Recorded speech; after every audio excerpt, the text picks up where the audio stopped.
everybody. It's a beautiful day to be alive, and it's an even better day to go do some car stuff. Why don't we start the video with a Poland Granda? A Nissan Versa just flipped me off because they had their left blinker on to get in the left turning lane, and they flipped me off because they couldn't get over. But look, I'm in the left turning lane. There's another left turning lane right there, and they were in that third lane right here. And they flipped me off from that third lane over there with their left blinker on. But I'm all the way over here. Utah drivers are literally the stupidest type of people, I swear. We'll get a little pull. Now, if any of you remember watching the camper budget static build with the Super Legacy that we built, we did extended LCAs, extended lower control arms. That's what LCA stands for. We did extended LCAs on that car to get rid of the axle bind with all the camber up front. Now, I've kept something a secret from you guys ever since I've owned Granda. Well, not really a secret, but this car has gnarly front axle bind, like really bad. Foresters have really bad front axle bind just because of the way that the suspension geometry is set up from factory. These cars are lifted from factory. They're not like a stock ride height. They actually have a lift kit on them from factory. What happens when you lower them is they get crazy axle bind. I've done what I can to get rid of this by swapping out axles to WRX axles and stuff. But because I have the camper, because of how low this car gets gnarly axle bind, and I actually drive the car a lot higher than what you guys see on social media, which is kind of funny. Not that much higher. I always preach, if you're on bags and you drive high, you're not actually low. And I still preach that. I wouldn't say my ride height is high. It's not high, it's still lowered.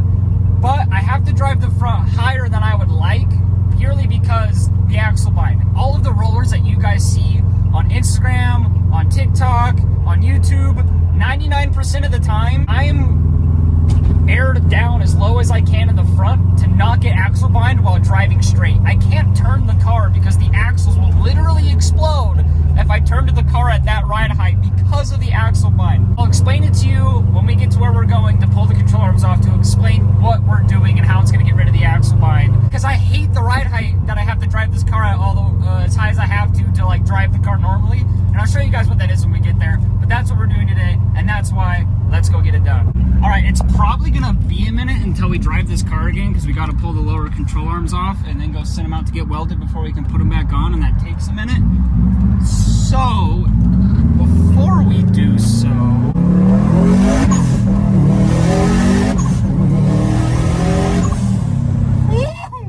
that never gets old. You guys are gonna see this all in one video though. I just needed to get that out of my system before it's parked at a garage for the next 3 or 4 days. Okay, so that's the ride height I have to drive it at. The rear, I can drive lower than that if I wanted to, but I don't like to drive it sagged. That's the ride height in the front that I have to drive this at to get it not to bind. Like, it's still lowered, but that's not gonna cut it. It is cold in here. This one open. Yeah, all the way, okay. That's gonna do absolutely nothing. Sweet. Had to go home and grab the Audi, that way I have a way home tonight when we get the control arms off and I can go drop them off. But hey, let's get a good air out clip real quick.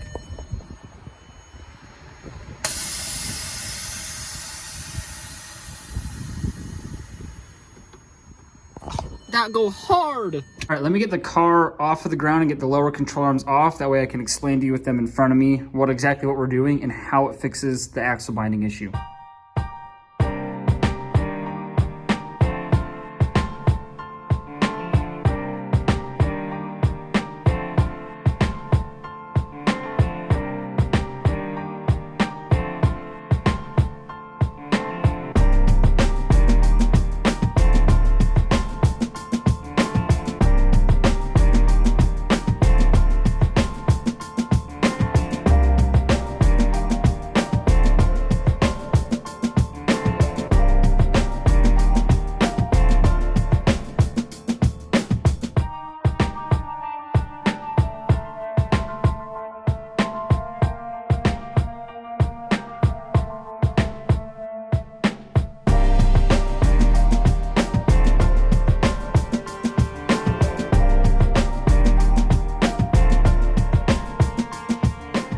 Okay, so after I ended that time lapse, because it had been going on for a while, It's been like another hour or two, and I just got the control arm off. I had to find an unopened air hammer and turn on the compressor, which ended up blowing a breaker. So I had to unplug everything on the table, go fix the breaker, come back out here, let the freaking compressor fill up with air. As soon as I smacked it with the air hammer, it came right off. So we have one done, and I can now explain what we're doing. So if you did not watch the Static Legacy series, I will explain this again. What we are doing is extending the control arm. What that means is we are extending the length from here, making a cut and cutting off this nub at the top off. He's cutting this mounting bracket off and then extending it another inch for me. We did 2 inches on the Legacy, which ended up being way too much. I just got grease all over my hands. Ended up being way too much. So we're gonna do 1 inch on this. So on a lot of stance cars, when they get axle bind, it's because their axles are too short. Subarus, it's the exact opposite. Our axles are actually too long.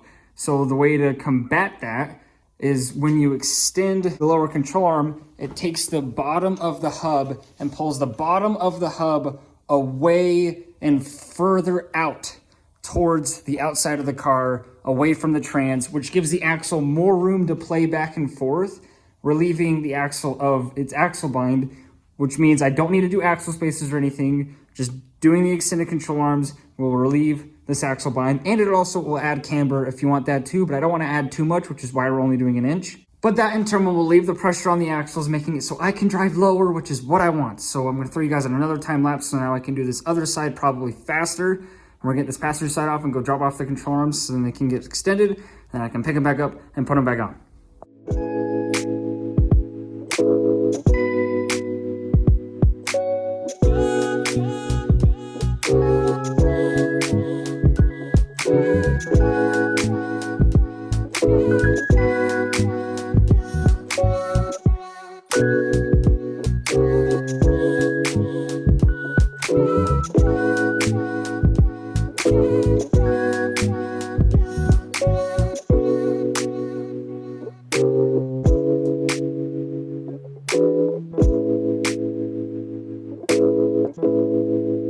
That was, again, way harder than it should have been on the other side.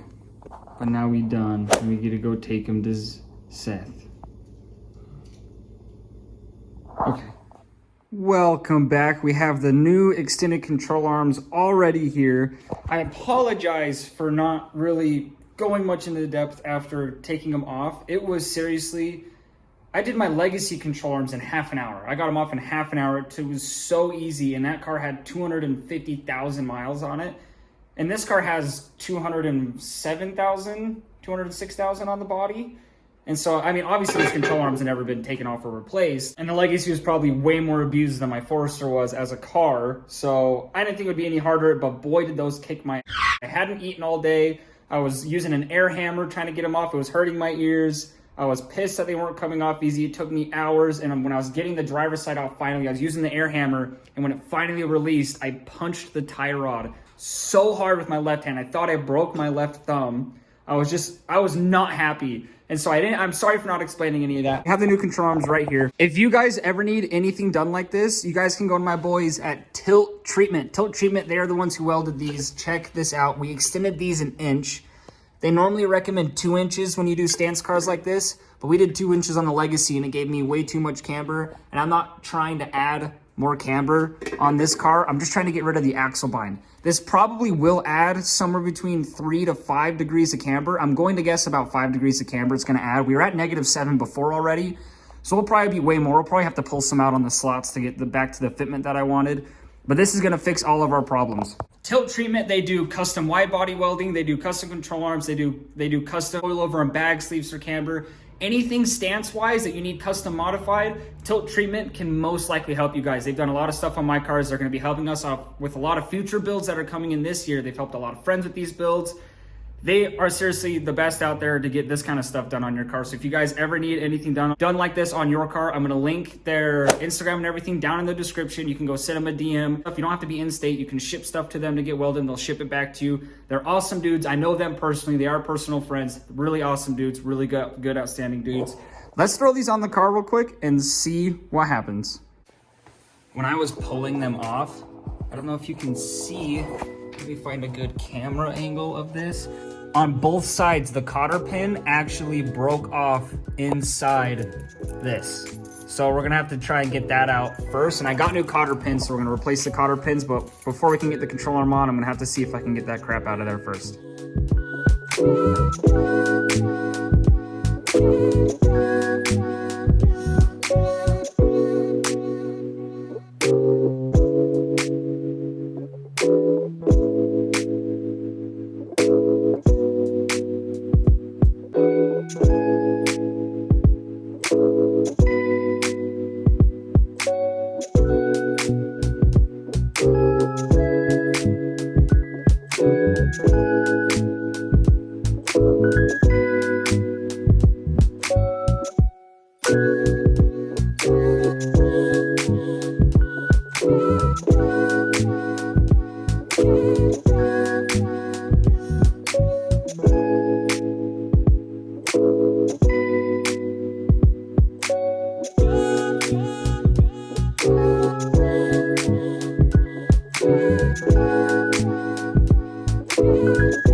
Okay, you guys remember we did this on the Legacy and we had to do the tie rod extensions? We don't have to on this. I'm so surprised. You can, I guess I didn't film it, but you might have seen on the time lapse when we put the control arms on, both wheels were super towed in, like insanely towed in. I went back and made sure the steering wheel was straight, and then I unbroke them all, and they were all, I forgot that when I did the alignment on this car, I had to spin the tie rods all the way in as far as it could because the car was towing out like crazy with it slammed. And now with the control arms extended, it was towing in like crazy, and because my tie rods were all the way maxed out all the way in, I could just bring them out, and it worked. We have no more crazy toe in on either side. I don't have to do tie rod extensions or mess with the tie rods at all other than redo the alignment. But like, that is a major freaking W right there. I'm stoked. All right, I don't have toe plates, so I'm gonna eyeball the toe real quick in alignment so that way I can actually drive the car, but I can't drive it with a dodgy alignment like that. So we're just, all right, steering wheel straight. Steering wheel straight will come stand over this guy. We're gonna, okay, let's look at the other side. This side's towed in more than this side. Went down to the ground. Whoa! A little faster than I was trying to do. Oh, let's check it out. Remember when we said that we were getting rid of the toe in by taking the tie rods all the way out and that we had enough room? It looked like in the air on camera. Didn't it not look like it was straight? Now that I'm back here, that wheel is totally turned inward. And looking at it from the back, that is totally turned inward. So I think I'm gonna need tie rod extensions now. However, look at how tight this is. I have never had tighter fitment. This is now tighter. The Audi had the tightest fitment after putting the new wheels on. Now this has the tightest fitment. That is insane. Oh my gosh, I just jacked the car off the ground, got back underneath it, and I was just like, I'm gonna pull the tie rod all the way off. And if it slips off before pulling all the toe out, then whatever, I'll order the threaded spacers and we'll continue on the video. And it's, look, we're towed out now, and I still have more thread. This might work. The other side, iffy. This side felt like it had more threads on it before than that side. That side, the passenger side already feels like the tie rod's about to fall off. This side didn't, but I got more than enough out on this side now. I'm gonna try the other side now. Okay, after further investigation, we can figure this out. So this tie rod, so I took this tie rod all the way off and then spun it on like three full threaded turns. That way it's got enough on there to be pretty solid. And we have almost all the toe out of that wheel. It's still towed in, but it's almost all the way out. Look how much toe out we have. And that is spun on like four full turns all the way on. And we still have that much toe out on this side. So what we're gonna do is we're gonna just even it out and get the wheels straight. My steering wheel's not gonna be straight, But we can figure out how to get the wheels straight like this and actually align it. I don't need to do tie rod extensions. I'm just gonna have to move the steering wheel again. This car was probably not aligned like with the steering wheel perfectly straight in the first place anyways, because I moved that steering wheel around a bunch, so I have no clue like what actually is dead center, which it's probably not dead center, which is why this is happening. So what I'm gonna do, I'm probably gonna take the bumper off and then jack it up from the middle of the car so both wheels are off the ground, and then just mess with it until it works.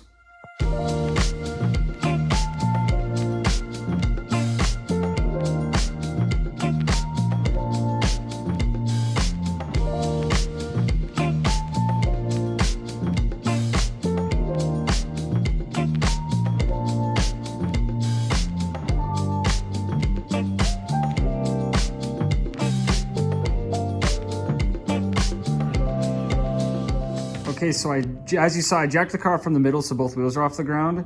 And then I just kind of turned the steering wheel until they were both kind of almost like better.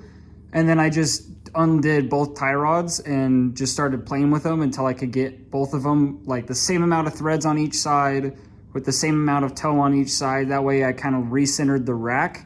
And my steering wheel is only that far off. Like I said, that was purely eyeball. This side looks to be pretty much straight. This side still looks to be a little bit toed in. My eyeballs can only do so good, but I now have half the threads left on each side. On each tie rod, I have half of the threads left. So I call that a win. I'll just need to go redo the alignment and then straighten my steering wheel, because I don't think my steering wheel was actually straight with the steering rack. I think that was off, and that's what caused all of this. So I think now we're good.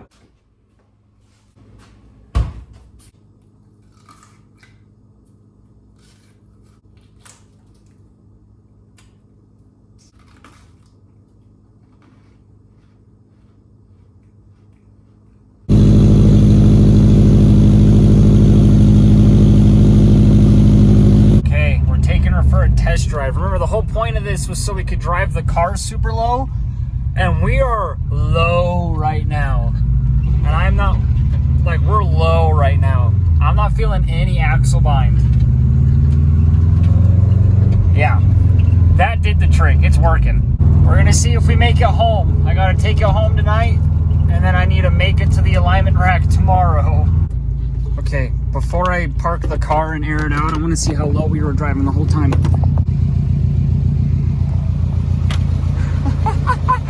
That's how I was driving it that whole way home. Oh my gosh. This is amazing. That is, I never had axle bind once. And you guys saw how high I had to drive it before. That is so, I can drive it like that now, dude. My fitment is too good, man.